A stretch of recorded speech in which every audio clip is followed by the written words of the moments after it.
지난달 29일 검찰이 정경심 전 교수의 형 집행정지 연장 신청을 받아들이지 않은 가운데 정 전 교수 변호인은 오늘 다시 한번 재심의를 청구했습니다. 이 과정에서 정 전 교수의 현재 건강 상태가 알려졌는데요. 밝혀진 내용에 따르면 정 전 교수는 최근 한 달 간격으로 2번의 전신 마취를 동반한 수술을 받았고 후유증이 회복되지 못한 상태라고 합니다. 게다가 코로나 확진으로 재활치료마저 제대로 받을 수 없었는데요. 이 때문에 현재 독립보행은 물론 거동 자체가 불가능한 상황이라고 합니다. 이런 상태로 다시 구치소에 들어가게 된다면 정 전 교수는 보행 보조장치를 들고 가야 하는데요. 매우 좁고 열악한 상황인 구치소에서는 보조장치 사용이 어려워 사실상 거동 자체가 어렵게 될 것으로 보입니다.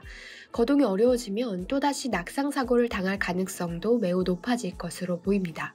변호인은 피고인이 형기가 감축되지 않는 형 집행정지를 연장 신청했던 이유는 최소한 구치소에서 수감 생활을 감당할 수 있을 정도로 상태가 회복될 수 있도록 재활치료를 집중적으로 받기 위함이라며 인도적 차원에서 피고인에 대한 형 집행정지가 1개월 연장될 수 있도록 재심의해 주실 것을 간곡히 호소한다고 밝혔습니다.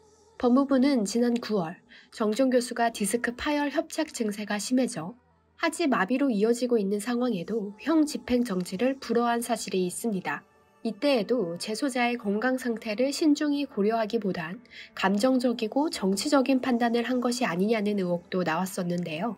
이번에는 어떠한 결정을 내리게 될지 관심이 쏠리고 있습니다. 지난달 있었던 결심 공판에서 정 전 교수는 휠체어를 타고 등장해 눈길을 끌었습니다. 당시 최후 변론에서 이미 재판을 통해 딸아이의 삶을 망쳐버렸고 이제 남편과 아들의 삶도 망칠 수 있겠다는 자괴감에 쌓여있다. 천하의 나쁜 아내와 엄마구나 라는 생각이 든다며 눈물을 쏟아 많은 이들의 마음을 먹먹하게 했습니다.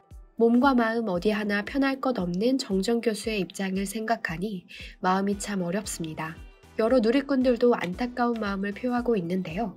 한 누리꾼은 여전히 정경심 교수에 대한 소식을 들으면 마음이 아프다. 이번 소식은 글을 읽기가 힘들 정도다. 부디 형 집행정지가 연장되길 기대한다 라고 했습니다.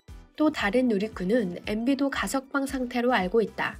누구는 다 죽어가는데 다시 깜빵으로 보내고 누구는 사면 얘기가 나오고 참 개탄스럽다 라는 반응을 보였습니다. 윤석열 대통령은 현재 연말 성탄절 특별 사면을 고려하고 있는 것으로 알려집니다. 앞서 광복절 사면 당시 정치인들은 대부분 배제된 점을 고려할 때 이명박 전 대통령, 김경수 전 경남지사 등 유력 정치인들에 대한 특별 사면 가능성이 높게 제기되고 있습니다. 법무부의 판단에 모든 이들의 관심이 주목되고 있습니다.